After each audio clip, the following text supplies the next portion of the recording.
Hi, I'm Paul Mulholland and welcome to this presentation from HMTV. This one's about some of the tax and other implications of incorporating your business. If you've been operating as a sole trader or partnership, you may have given some thought to the idea of going limited. Perhaps you've had some credibility issues with big customers or suppliers because you don't have limited in your name. We operate our business as a partnership, and it continually annoys me to get requests for lists of directors, or even worse, a set of our audited accounts. Come on, do they know nothing? A lot of our clients would think of incorporation for tax reasons. After all, sole traders pay a lot of tax at 40% sometimes, where small companies only pay at 20%. Sounds like a no-brainer, doesn't it? Well, let's have a look at an example. Mr. McCauber operates as a sole trader, making profits of $80,000 per annum. He draws out $45,000 to live on. He pays a lot of tax at 40%, and his total tax and national insurance liability is $26,000. He's not too happy about this amount of money going to the tax man, and when he hears that companies pay tax at a lower rate, he decides to incorporate. His long-suffering wife Emma insists that they have the same standard of living that they had before.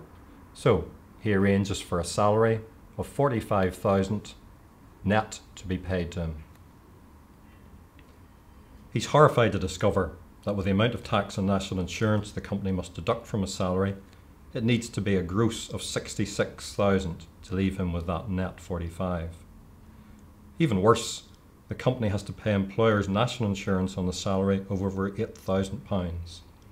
And while the company's tax bill is very small, the overall result is that between himself and the company, there is over £30,000 per annum going to the taxman, even more than he paid as a sole trader.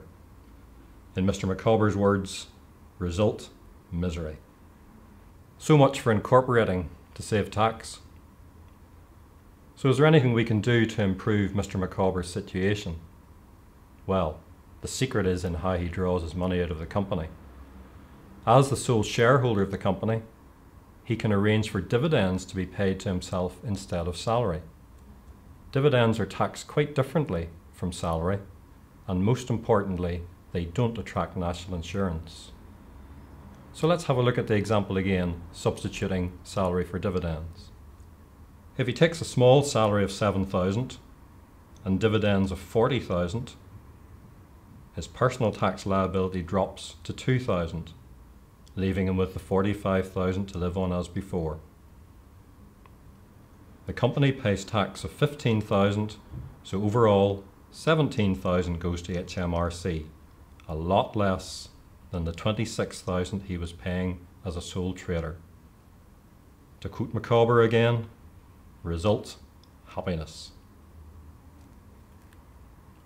Now that's much more like it, but let me show you something really great. If he takes a bit less out of the company, a total of $38,500 made up of $7,000 salary and $31,500 of dividend, what do you think his personal tax liability is?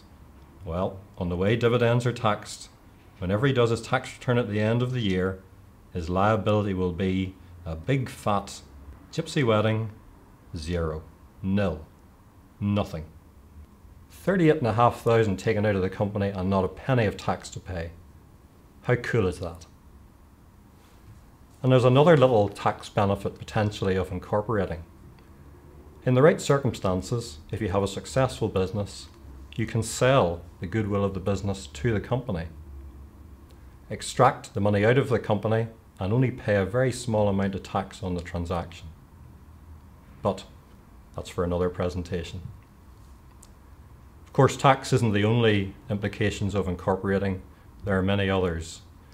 One thing about having a limited company is that your accounts have to be filed at company's registry, and people can then look online at a very small cost at your accounts. So you can find your customers, your suppliers, your neighbours and your family looking at your business accounts. Also remember that the limited company is a separate legal entity. So the money in the company's bank account is the company's money, not the shareholders' money. So if you just lift the checkbook of the company to write a check for that new plasma TV for your front room, you might find you've got some nasty tax consequences. I hope you found this presentation useful on HMTV. If you are thinking of incorporating, please come and talk to us. And don't forget to check out some of the other presentations on our website. Thank you.